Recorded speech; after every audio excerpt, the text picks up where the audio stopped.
These are critical times. The moments that you make a decision could have consequences throughout your life. When your mom says, get off the internet, when your dad says, stop using Facebook, they're not saying that just to give you a hard time. They realize what you're doing and how much little time you have left to pursue your dream. So I want you to think about this when you go home tonight. Think about all the sacrifices our parents are making, what you, as a son or daughter, needs to do to fulfill your dream and perhaps even your parents' dream. And I'm walking the walk. I'm talking the talk right now. Because back when I was in high school, we didn't have anything like this. There's no SAT prep companies, no consultants. It's try and error. You guys had all the golden opportunities. That guidebook in front of you tells you everything you need to know about how to get into Stanford and UC. You don't need that. So rest is up to you. It's your opportunity. And last thing I want to say is, do not go to good college so you can make lots of money. That should not be the ultimate factor. If you go to Phillips Exeter Gate, it says, non sibi in Latin. It means not for sale. If you look at the historical background of United States colleges, it was founded by many great people who wanted to contribute back to the society, many of whom were Christians. But these are philanthropists who wanted to educate the future leaders so that they could help less fortunate people, to make our society a better place to live for your kids and your grandkids. And that's the fundamental philosophical background behind going to good school. That's why they want to know whether you did community services while you're in high school. Don't do it just for the sake of trying to gain admissions to college. Do it from your heart. So that when you become a doctor, when you become an attorney, when you become an engineer, you utilize your talent that God gave you to do the best you can to help other people who are less fortunate.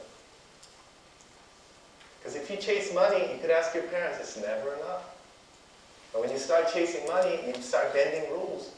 Look at the people at Wall Street end up in jail committing suicide. Wrong objectives, wrong goals. This is not about how much money I have at the end of the day. This is all about what can I contribute to the society. We should take much greater responsibility now because we're starting to settle down now. Most Koreans came here in the 70s. Most Chinese came in the 80s. Now we have second generation working. They speak English. They started school in first grade. They know the system. Sky's the limit. Sky's the limit. Don't be content just being a doctor. Be the best doctor you can be. Don't be content just going to Harvard. Be number one at Harvard. So I want you to have a lot of hopes because it can be doable. Hey, if I could do it, a kid who came from Korea at 11 years old without speaking hardly any English, whose parents spoke barely enough English to get by, your parents are here on Saturday and Sunday afternoon. That's a commitment they're willing to give to help you. But they can't take this test called SAT for you. They can't study on your behalf to memorize all these words that you need to know. They can't write these essays. They can't go out there and start volunteering and helping other people. That's all you. You don't know how to do it? I'll show you. But the point is, you need to take the initiative. So I don't care what you did yesterday. I didn't know you. But starting tonight, get off that Facebook.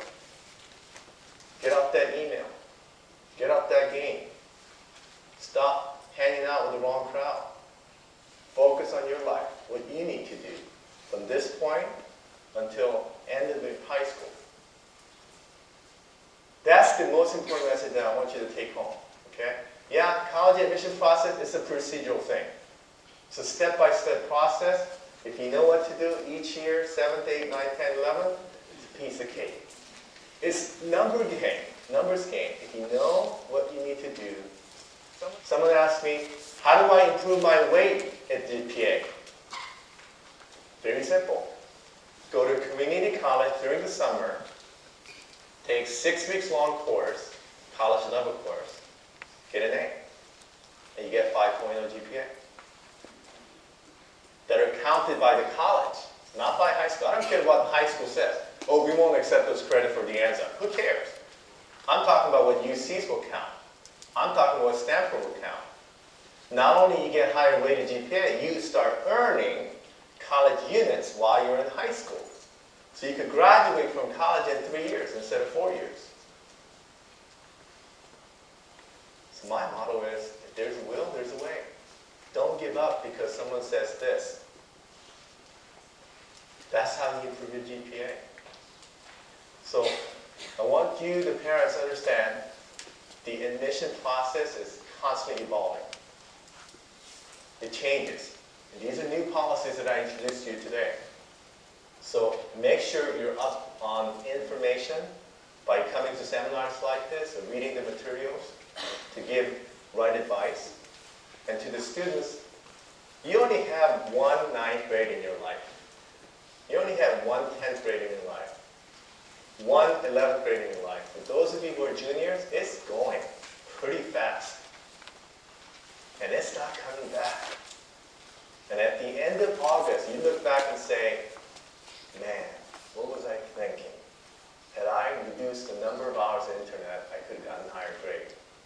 But you know what? It's too late. By then, your 11th grade is finished. Your GPA is done. And there's only so much you can do now.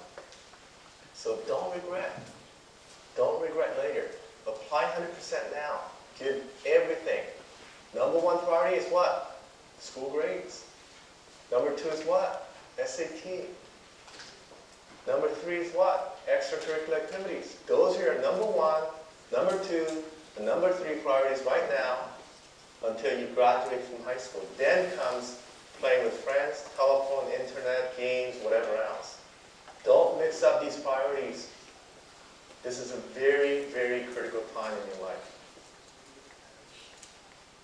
I want to thank everybody for coming today. I'll be up here for a few more minutes. May God bless you. Have a wonderful week.